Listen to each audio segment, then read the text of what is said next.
All right, guys, we need to turn off this timeline and turn it back on again because I've just found myself in a situation where I'm agreeing and rooting for Marjorie Taylor Greene, and that's uncomfortable. There is no situation where me and Marjorie Taylor Greene should be on the same side of an issue.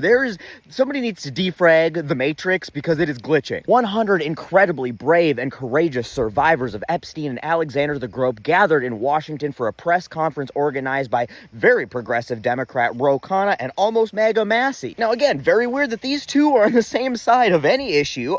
They should be. Everybody should be on the same side of this issue. But in this stranger-than-fiction timeline we found ourselves in, almost the entirety of the Republican cucks in Congress are still adamantly protecting pedophiles, with the only notable exceptions at the time of recording this being Thomas Massey, the new addition of Nancy Mace, who I'm pretty sure maced herself during a meeting with the Epstein victim so she could leave early and make it look like she was having a panic attack and crying so she could make the whole situation about herself. It is literally impossible for her to not make a situation about herself. Now, to be fair, she was also the victim of abuse, which I cannot imagine how traumatic that was for her, but it's still pretty fucking tone deaf, even if you did experience incredibly traumatic abuse, which I am not taking away from her at all, to take a situation where you are listening to other women who are the victims of abuse at the hands of people, may I remind you, that you have personally supported, helped elevate to the highest levels of power, and shielded from accountability, and to leave in the middle of them telling their stories about their abuse that you are complicit in denying them accountability and justice for, and leave in the most dramatic way possible so you can go use that moment to talk about yourself, is just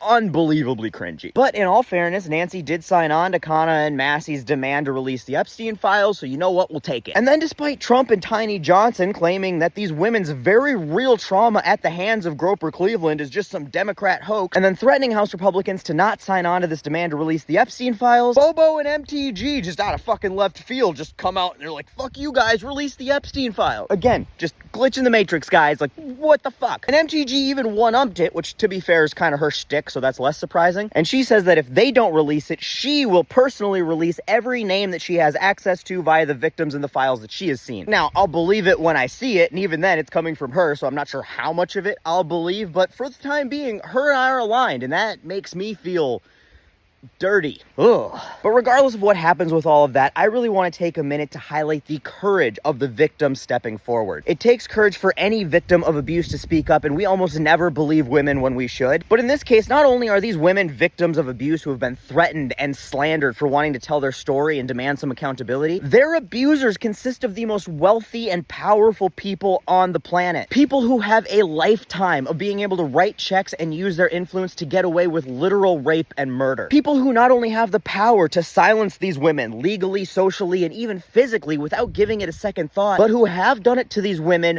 for their entire lives. I mean, not only are they speaking up about the abuse they suffered at the hands of royalty and businessmen and celebrities and politicians, but also at the very, very tiny hands of the President of the United States, a president who has a massive, brainless cult of mouth-breathing, women-hating, basement-dwelling incels who are only mad what Hansi Hitler has done because they've never been able to get close enough to a woman to do the same. And the fact that those women have the bravery and the courage to stand up in front of literally the entire world, including their very powerful abusers and oppressors and their cult of disgusting, writhing neckbeards, and demand accountability as they tell their story, and say that if you don't give us accountability, we will take it because we know the names, and if you won't release the lists and the files, we will do it for you. Those women are fucking superheroes. Support these women, believe women, and keep the pressure on, because we need to see this. It would be a goddamn shame if Donnie gets to die before facing this accountability. These women deserve to see Donnie, all of their abusers, and all of their enablers squirm on their deathbed knowing the entire world has gotten to see just how disgusting